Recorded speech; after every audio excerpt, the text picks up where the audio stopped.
Yes. Mr. Jobs, you're a bright and influential man. Here it comes. It's sad and clear that on several counts you've discussed, you don't know what you're talking about. I would like, for example, for you to express in clear terms how, say, Java, in any of its incarnations, addresses the ideas embodied in OpenDoc. And when you're finished with that, perhaps you could tell us what you personally have been doing for the last 7 years.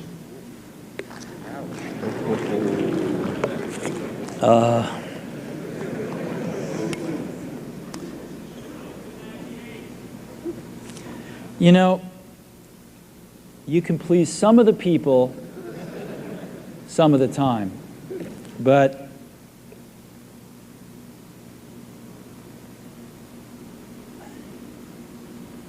one of the hardest things when you're trying to affect change is that people like this gentleman are right in some areas. I'm sure that there are some things OpenDoc does, probably even more that I'm not familiar with, that nothing else out there does. And I'm sure that you can make some demos, maybe a small commercial app that demonstrates those things. The hardest thing is, how does that fit in to a cohesive, larger vision that's going to allow you to sell $8 billion, $10 billion of product a year? And one of the things I've always found is that you've got to start with the customer experience and work backwards to the technology. You can't start with the technology and try to figure out where you're going to try to sell it. And I've made this mistake probably more than anybody else in this room. And I've got the scar tissue to prove it. And I know that it's the case. And as we have tried to come up with a strategy and a vision for Apple, it started with what incredible benefits can we give to the customer? Where can we take the customer? Not starting with, let's sit down with the engineers and figure out what awesome technology we have, and then how are we going to market that. And I think that's the right path to take. I remember with the laser writer,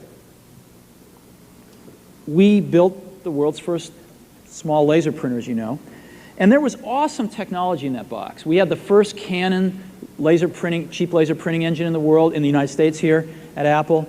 We had a very wonderful printer controller that we designed. We had Adobe's PostScript software in there. We had AppleTalk in there. Just awesome technology in the box. And I remember seeing the first printout come out of it and just picking it up and looking at it and thinking, you know, we can sell this.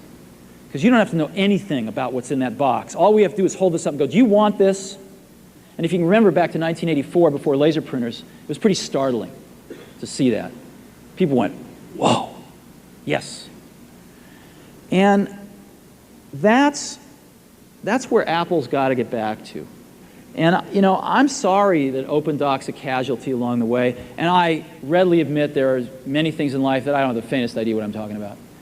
So I apologize for that too. But there's a whole lot of people working super, super hard right now at Apple. You know, Avi, John, Garino, Fred, I mean, the whole team is working, burning the midnight oil, trying to, and people, you know, hundreds of people below them, to execute on some of these things, and they're doing their best. And I think that what we need to do, and some mistakes will be made, by the way. Some mistakes will be made along the way. That's good, because at least some decisions are being made along the way. And we'll find the mistakes, we'll fix them. And I think what we need to do is support that team going through this very important stage as they work their butts off. They're all getting calls, being offered 3 times as much money to go do this, do that, the valley's hot, and none of them are leaving. And I think we need to support them and see them through this and write some damn good applications to support Apple out in the market. That's my own point of view. Mistakes will be made. Some people will be pissed off. Some people will not know what they're talking about. But I think it is so much better than where things were not very long ago. And I think we're going to get there.